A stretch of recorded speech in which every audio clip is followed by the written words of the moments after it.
नमस्कार दोस्तों, मैं Shankar Lal Saini. Online YouTube channel पर आपका स्वागत है। दोस्तों, आज हम लोग चर्चा करेंगे जो राजस्थान से संबंधित जो पर्वतमाला है, अरावली पर्वतमाला। इस अरावली पर्वतमाला के बारे में हम चर्चा करेंगे। तो सबसे पहले बात करें कि जो अरावली है, इस शब्द का शाब्दिक अर्थ क्या होता है। तो अरावली शब्द का शाब्दिक अर्थ की अगर हम लोग बात करें तो इसका शाब्दिक अर्थ होता है चोटियों की पंक्ति या चोटियों की कतार। चोटियों की पंक्ति या चोटियों की क्या बोल सकते हैं, लाइन या कतार। अरावली शब्द का अर्थ क्या होता है, चोटियों की पंक्ति या चोटियों की कतार होती है। दोस्तों, अरावली दुनिया का सबसे प्राचीन बड़ी पर्वतमाला मानी जाती है। ये माना जाता है कि लगभग आज से 65 करोड़ वर्ष पूर्व की बात है।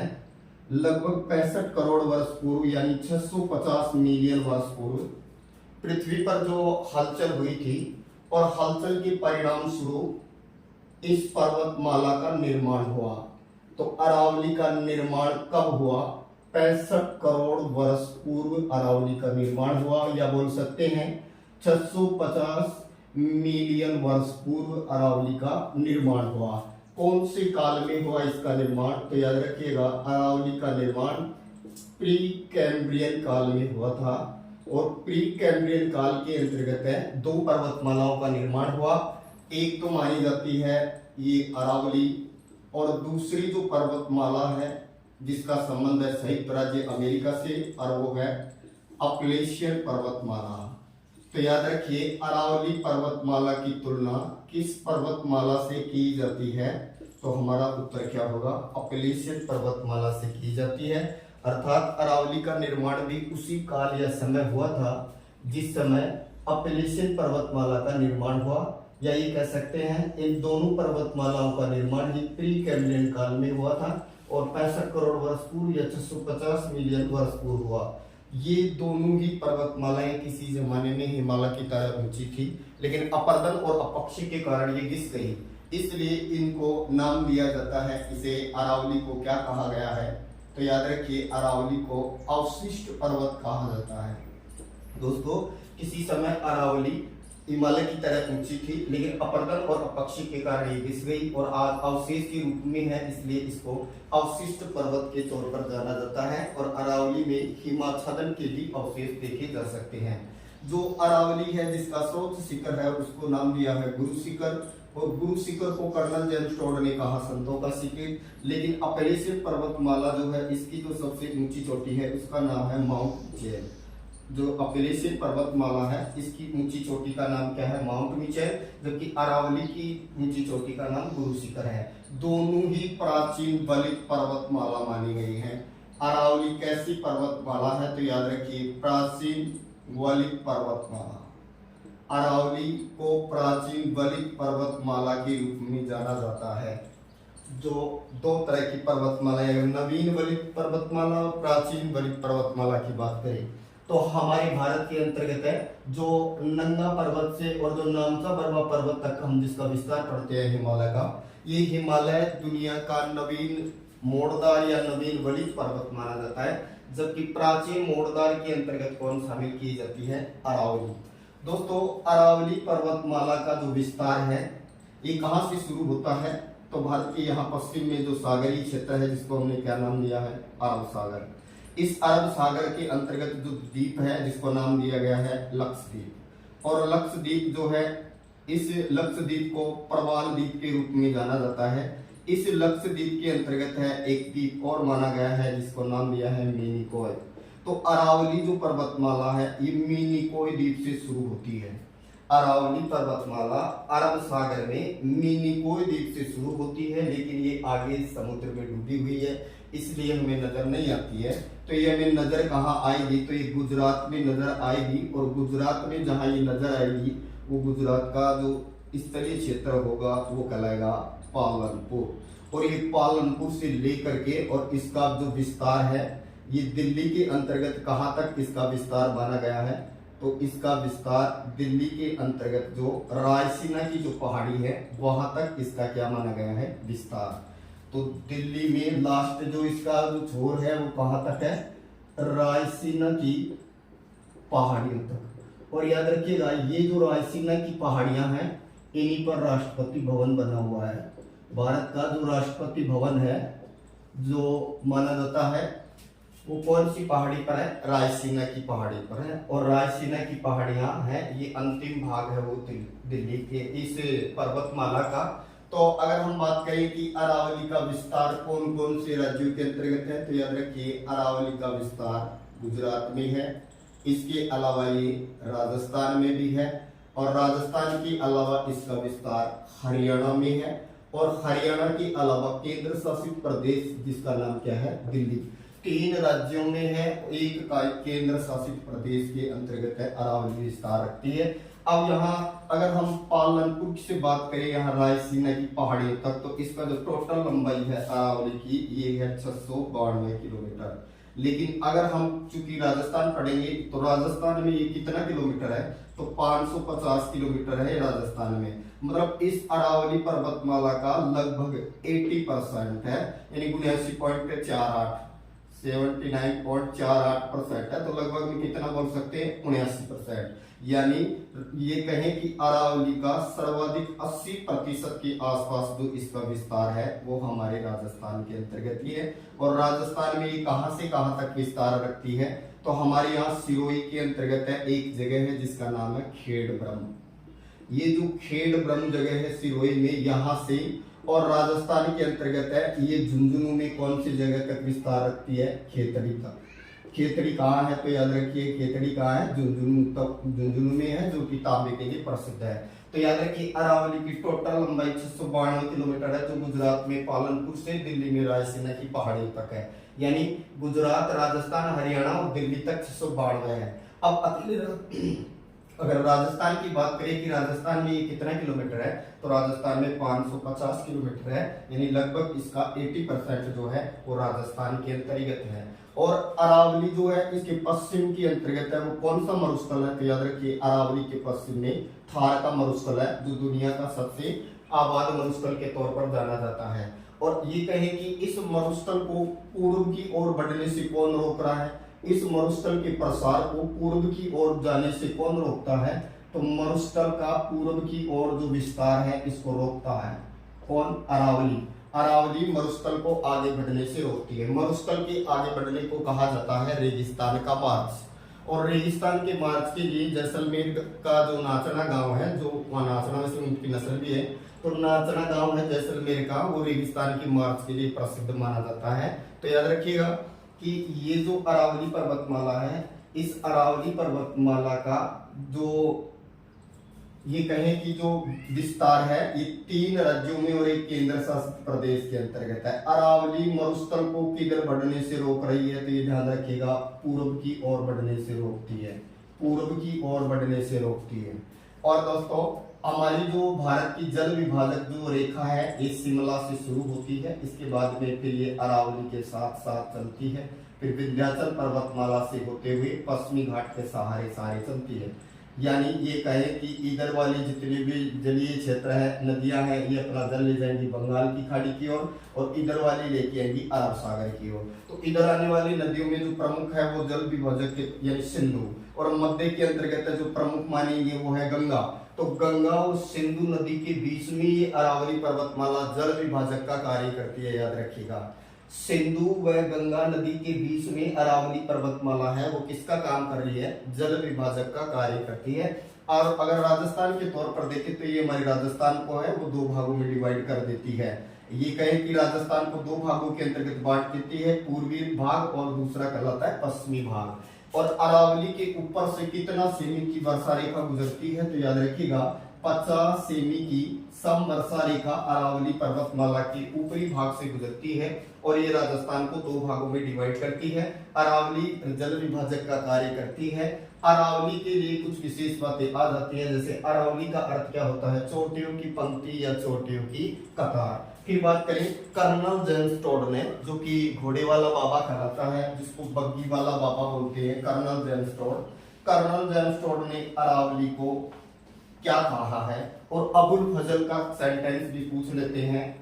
तो सबसे पहले हम बात करें colonel James Tod. Colonel James Tod जो घोड़े वाला बाबा, बग्गी वाला बाबा, राजस्थान के इतिहास का पितामह कहलाता है, इसने इसको सुरक्षा प्राचीर कहा है। सुरक्षा प्राचीर, राजपूताना की सुरक्षा प्राचीर बोल सकते हैं, यानी राजपूताना की सुरक्षा प्राचीर किसको कहा है? तो ये अरावली को कहा गया है। किसके द्वारा? तो कर्नल जेम्स टोड के द्वारा। फिर बात करें अबुल फजल, जिसने हल्दी घाटी के युद्ध को खमनोर का युद्ध कहा था। इस अबुल फजल ने ऊंट की गर्दन कहा है। ऊंट की गर्दन किसको कहा है? तो अरावली को कहा है। ऊंट की गर्दन की तरफ ये किसने कहा है? तो अबुल फजल ने कहा है। फिर बात करें कि अरावली जो है, इसका जो निर्माण है वो प्री कैम्ब्रियन काल में हुआ था। इसके समकालीन जो है ये और कौन सी पर्वतमाला बनी थी? तो अपैलेशियन पर्वतमाला जो है कहाँ है? संयुक्त राज्य अमेरिका में। दोनों ही अवशिष्ट पर्वत माने जाते हैं। फिर बात करें अरावली किसका अवशेष है? तो याद रखिएगा, अरावली किसका अवशेष है? गोंडवाना लैंड का अवशेष है। और गोंडवाना लैंड का अवशेष होने के कारण ही इसमें खनिजों की क्या है? प्रधानता है। धात्विक खनिजों की क्या है? प्रधानता है। और याद रखिए, सीसा, जस्ता, तांबा का जो मुख्य स्रोत है वो अरावली को ही माना जाता है। सीसा, जस्ता, तांबा जो है ये मुख्य रूप से अरावली का ही पार्ट है। वैसे जो प्रायद्वीपीय जो पठारी प्रदेश है हमारा भौतिक प्रदेश, इसी का एक भाग है ये, क्योंकि ये जो प्रायद्वीपीय पठारी प्रदेश है इसके उत्तर पश्चिम में यहाँ जूनागढ़ और ये अरावली, फिर आगे दिल्ली कटक, फिर राजमहल की पहाड़ियां, फिर छोटा नागपुर का पठार, राजमहल की पहाड़ियां, फिर गारो बैठ आ जाएगा, फिर आगे शिलोंग का पठार है। तो कहें कि ये प्रायद्वीपीय जो पठार है भारत का, उसी का भाग है अरावली। लेकिन अवशेष किसका है? तो गोंडवाना लैंड का। अब चूंकि हम राजस्थान लेवल पर इसको पढ़ेंगे तो याद रखिए, अरावली पर्वतमाला जो है ये राजस्थान के लगभग 9% भूभाग पर फैली है दोस्तों। और अरावली 9% भूभाग पर फैली है। लेकिन अगर हम लोग यहाँ जनसंख्या की बात करें तो राजस्थान की लगभग 10% जनसंख्या है ये अरावली के अंतर्गत निवास करती है। मान लो दोस्तों ये हमारा मान लो क्या है? राजस्थान। अब हम बात कर रहे हैं कौन सी पर्वतमाला की? तो अरावली पर्वतमाला। और अरावली पर्वतमाला की अगर हम बात करें तो ये पर्वतमाला जो है इसकी दिशा क्या है? तो सबसे पहले तो याद रखिए, इसकी दिशा क्या मानी गई है? दक्षिण पश्चिम से। और कैसे फैली है ये? उत्तर पूर्व की ओर। दक्षिण पश्चिम से उत्तर पूर्व। अगर हम दक्षिण पश्चिम से उत्तर पूर्व की ओर जाएंगे तो अरावली का विस्तार घटेगा। लेकिन अगर दक्षिण पश्चिम से उत्तर पूर्व की ओर जाएंगे तो वर्षा की मात्रा में कमी आएगी, लेकिन वनस्पति में भी क्या आएगी? कमी। लेकिन उधर से आएंगे तो वनस्पति में वृद्धि होगी, वर्षा में वृद्धि होगी, चौड़ाई में भी क्या होगी? वृद्धि होगी। और इसकी दिशा दक्षिण पश्चिम से क्या मानेंगे? उत्तर पूर्व। तो बात करें अरावली है, ये राजस्थान की कितने प्रतिशत भूभाग पर फैली है? तो 9% पर फैली है। लेकिन राज्य की जनसंख्या कितनी रहती है? यहाँ 10% जनसंख्या रहती है। इसकी राजस्थान में लंबाई कितना है? 550 किलोमीटर है, जबकि टोटल कितनी है? 692। तो राजस्थान में इसका कितना परसेंट है? 80%। इसकी औसत ऊंचाई 930 मीटर है। अरावली की औसत ऊंचाई कितनी मानी गई है? तो औसत ऊंचाई 930 मीटर है। अरावली राजस्थान के अंतर्गत है। वो कितने जिलों में विस्तार रखती है? तो अगर हम जिलों की अगर बात करें तो ये लगभग 13 जिलों के अंतर्गत है। वर्तमान में अगर नवीन जिलों को छोड़ दिया जाए तो 13 जिलों के अंतर्गत इसका विस्तार माना गया है। फिर बात करें अरावली की सर्वाधिक ऊंचाई, तो अरावली की सर्वाधिक ऊंचाई है वो कौन से जिले में है? सिरोही में है। और अरावली का जो निम्नतम बिंदु की अगर आप बात करोगे तो निम्नतम बिंदु का हम बताएंगे अजमेर में। अरावली की सर्वाधिक ऊंचाई है ये गुरु शिखर, ये माउंट आबू सिरोही में है जो 1722 मीटर है। जबकि निम्नतम बिंदु है वो अजमेर पुष्कर की पहाड़ियों के अंतर्गत है। फिर बात करें अरावली का सर्वाधिक विस्तार, तो अरावली का अगर सर्वाधिक विस्तार की बात करें तो कौन से जिले के अंतर्गत है? उदयपुर में इसका सर्वाधिक विस्तार है। और अगर हम अरावली के सबसे कम विस्तार की बात करेंगे तो इसका विस्तार सबसे कम कहाँ बताएंगे, अजमेर में। राजस्थान में अरावली पर्वतमाला जो है, इस अरावली पर्वतमाला को भौगोलिक रूप से क्या नाम दिया है दोस्तों, तो याद रखिएगा अरावली को भौगोलिक नाम क्या दिया है, भौगोलिक रूप से राजस्थान में तीन ही है, मेरू, मरु और माल। मेरू, मरु और माल, मेरू अरावली को कहा गया है।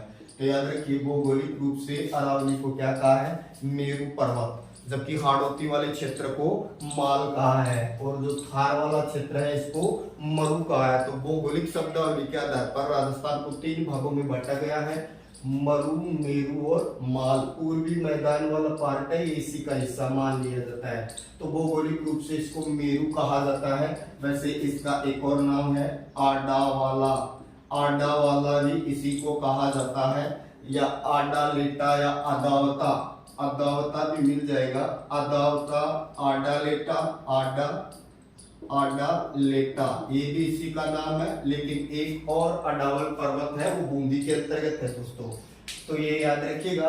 वैसे भौगोलिक रूप से इसको क्या नाम दिया है, मेरू पर्वत। फिर बात करें दोस्तों, एक पुराण है विष्णु पुराण। अगर हम लोग बात करें फैक्ट विष्णु पुराण की, वैसे पुराण 18 मानी गई हैं। विष्णु पुराण में अरावली को क्या कहा गया है, परिपत्र कहा गया है। विष्णु पुराण में अरावली को क्या कहा है, परिपत्र कहा है। और बात करें किसको परिपत्र कहा है, तो अरावली पर्वतमाला को कहा गया है। दोस्तों अरावली का जहां सर्वाधिक विस्तार उदयपुर में है, और उदयपुर में आसपास जो पहाड़ी क्षेत्र है उसको मगरा के तौर पर जाना जाता है। उदयपुर में जो पहाड़ी क्षेत्र है उसको क्या कहा जाता है, मगरा, और उसका आसपास का ही क्षेत्र और क्या कहलाता है, गिरवा। तो गिरवा मगरा इनका संबंध भी कहाँ है, अरावली में, उदयपुर से ही है। एक कई बार पूछ लेता है भाकर, भाकर क्या है, तो अरावली पर्वतमाला में जो सिरोही है, इस सिरोही में जो तीव्र ढाल की जो पहाड़ियां हैं इन्हें भाकर कहा जाता है। सिरोही में तीव्र ढाल की जो पहाड़ियां हैं, इन पहाड़ियों को क्या कहा जाता है, भाकर कहा जाता है। उदयपुर का आसपास का तख्तेनुमा क्षेत्र गिरवा कहलाता है। उदयपुर में पहाड़ियों को मगरा या मुगरी के तौर पर जाना जाता है, जैसे मछली मगरी वगैरह, ये पहाड़ी क्षेत्र को ही नाम दिया जाता है। इसी तरह से उदयपुर के आसपास जरगा और रागा, जरगा व रागा के आसपास का क्षेत्र जो है ये दशहरों के नाम से जाना जाता है। अर्थात जरगा व रागा पहाड़ियों के आसपास का हरा भरा क्षेत्र क्या कहलाता है, दशहरों के नाम से जाना जाता है। भाकर सिरोही के अंतर्गत तीव्र ढाल की पहाड़ियां हैं। लेकिन कई बार पूछ लेता है रोजा भाकर व ईसराना भाकर क्या कहाँ है, तो ये झालोर में है दोनों।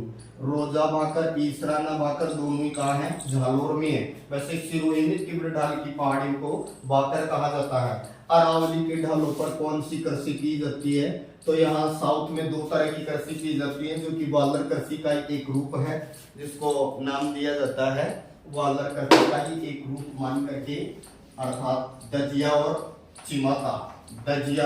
चिमाता। याद रखिए भील लोग जो पहाड़ों में कृषि करते हैं, स्थानांतरित कृषि का रूप, जिसको वालर या झूमिंग बोलते हैं, तो वालर कृषि है और वालरा नृत्य है, जिसमें कोई वाद्य यंत्र का प्रयोग नहीं किया जाता है। तो वालर जो कृषि है इसको दो रूपों में राज्य में किया जाता है, एक दजिया और दूसरा चिमाता। तो जो पहाड़ों में तो जो की जाती है, पहाड़ी क्षेत्र में, इस पहाड़ों में किए जाने वाली को तो क्या बोला जाता है, चिमाता। और जो दजिया है ये कहाँ की जाती है, ये मैदानी क्षेत्र में की जाती है। तो दजिया और चिमाता कृषि है। वैसे अरावली के ढालों पर मक्का की खेती की जाती है। तो वैसे आदि मानव का प्राचीन काल से ही निवास या आश्रय स्थल रहा है दोस्तों अरावली।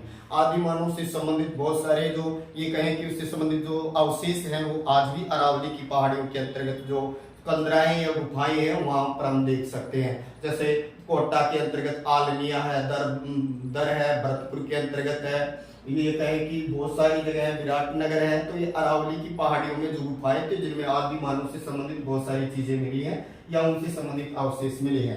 तो ये कहें कि यहाँ दजिया और उच्ची माता ये स्थानांतरित जो कृषि है उसी का रूप है। वैसे भारत सरकार ने इस प्रकार की कृषि पर रोक लगा रखी है क्योंकि वन विनाश करती है, और राजस्थान में तो वैसे ही वनों का क्या है, कम प्रतिशत है।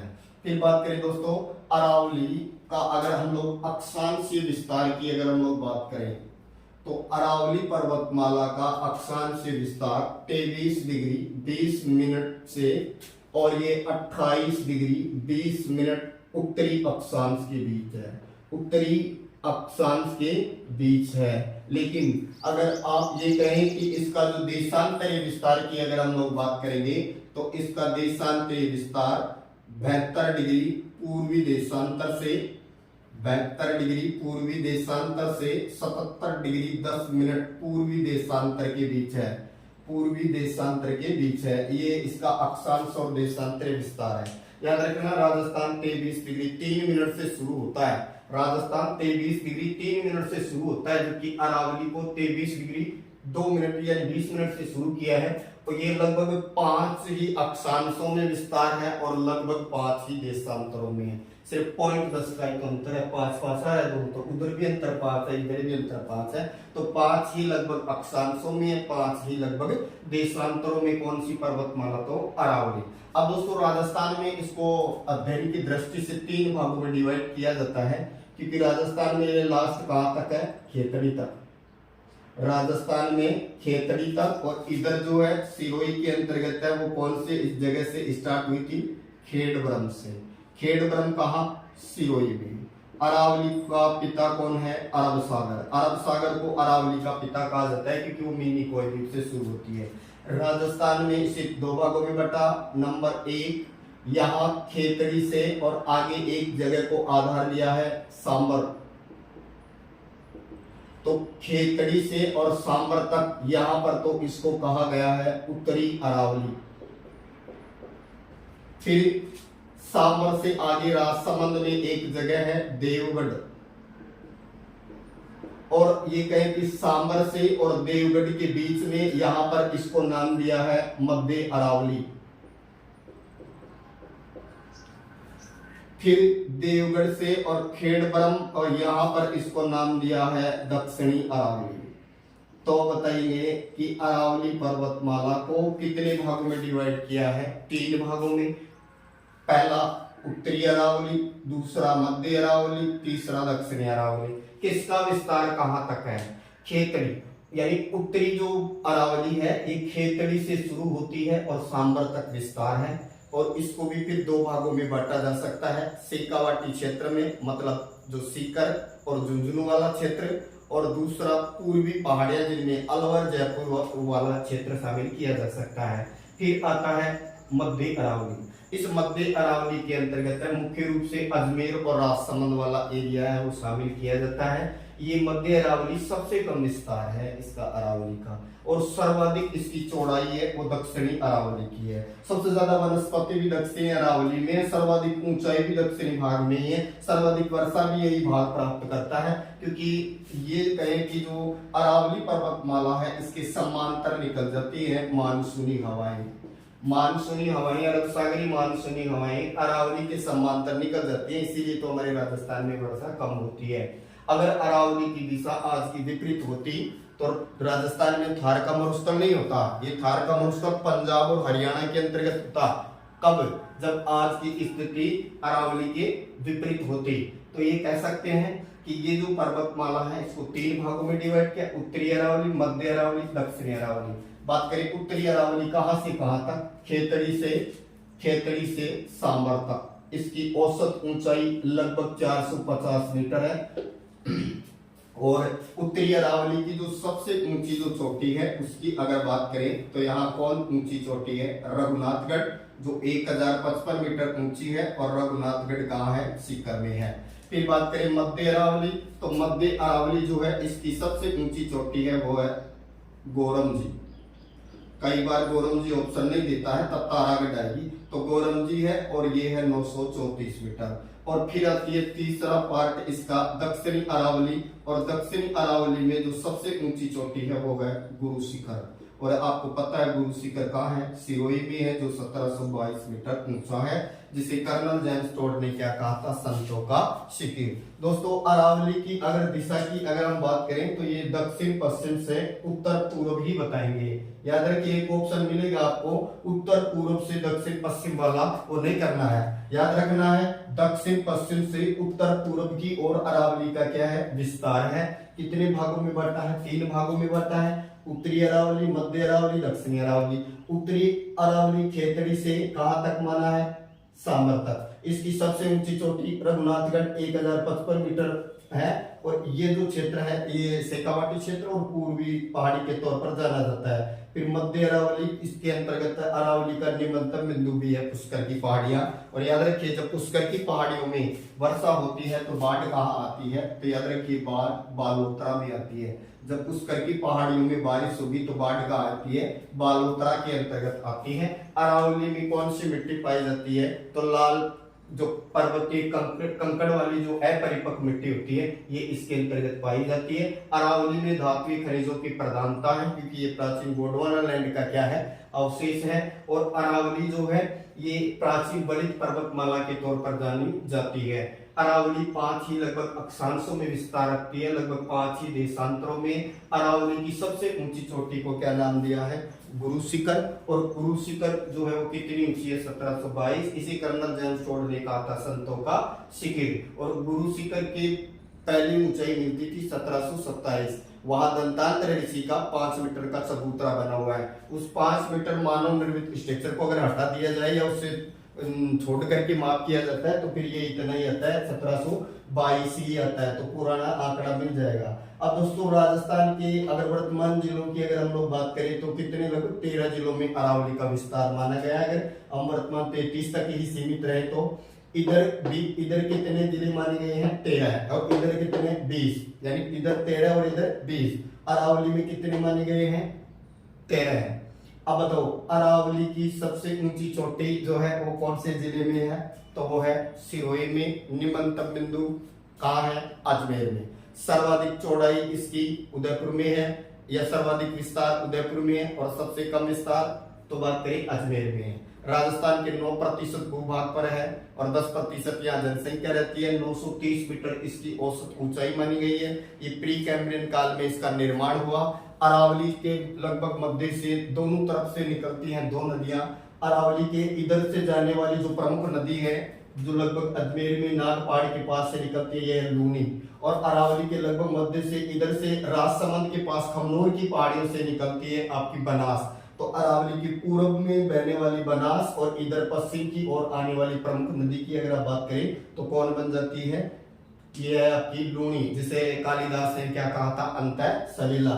अरावली की वैसे चट्टानों का जो वर्गीकरण है वो 1923 में हेरोन नाम का जो विद्वान है उसके द्वारा किया गया था। 1923 में अरावली की चट्टानी संरचना का अध्ययन हेरोन नाम का विद्वान जाना जाता है। वैसे दोस्तों जैसे हिमालय में नदियों ने काट करके क्या बना दी, दर्रा, उसी तरह से अरावली में भी नदियों ने काट करके क्या बना रखे हैं, दर्रा। जैसे कामली घाट दर्रा है, सोमेश्वर दर्रा है, हाथीगुड़ा दर्रा है, केवड़ा की नाल दर्रा है। तो ये दर्राओं का संबंध भी कौन सी क्षेत्र से है, अरावली क्षेत्र से ही है। मरुस्थल को पूर्व की ओर बढ़ने से रोकती है, राजस्थान में जल विभाजक का कार्य भी करती है। फिर बात करें ये मानसूनी हवाओं की क्या फैली हुई है, समांतर फैली हुई है राजस्थान के अंतर्गत। इसके अंतर्गत है वो कहें कि अरावली में हिमाच्छादन का भी साक्ष्य मिलता है, आदि मानव से संबंधित साक्ष्य भी मिलते हैं। दोस्तों चैनल को लाइक करें, सब्सक्राइब करें, थैंक यू।